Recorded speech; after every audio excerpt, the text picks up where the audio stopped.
Rozhlas a televízia Slovenska uvádza.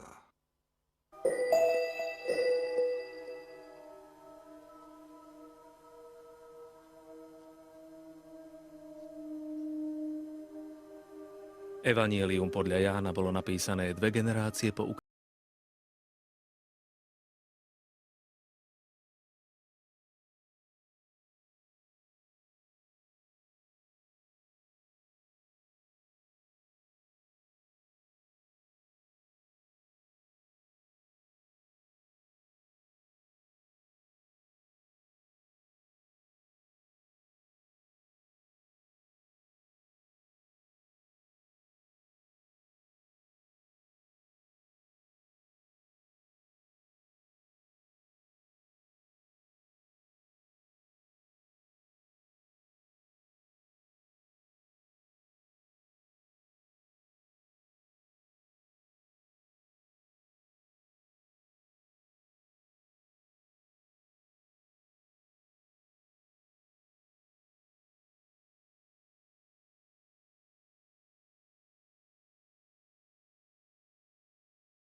Televízia Slovenska uvádza.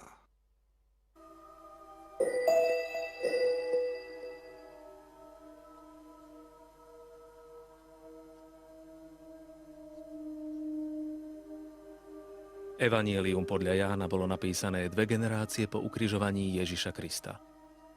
Jeho dej sa odohráva v čase, keď Jeruzalem bol pod správou Rímskej ríše.